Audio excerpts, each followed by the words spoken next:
આસો મહિનાની નવરાત્રિ અને પાંચમના દિવસે વર્ષો જૂની પરંપરા મુજબ ભુજ ખાતે માતાજીનું પૂજન કરી અને ચામર પૂજા કરવામાં આવી હતી। સ્ટોરી રિપોર્ટ બાય કરણ વાઘેલા, ભુજ। આસો મહિનાની નવરાત્રિ અને પાંચમને દિવસે વર્ષો જૂની પરંપરા મુજબ ટીલામેળીમાં માતાજીનું પૂજન કરી અને ચામર પૂજા કરી ચામર ઉપાડવાની પરંપરા છે।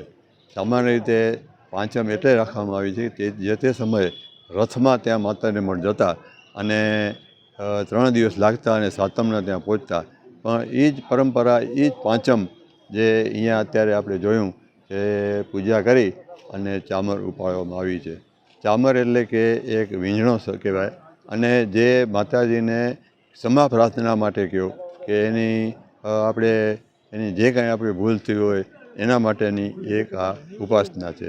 અને આમ એ પતરી વિધિ કરી ચામર માતાજીને ધરાવી અર્પણ કરી પતરી વિધિ કરી અને માતાજી સ્વયં જે પતરી આપે છે અને એને સ્વીકારે છે અને કચ્છની સુખાકારી માટેની પ્રાર્થના કરવામાં આવે છે।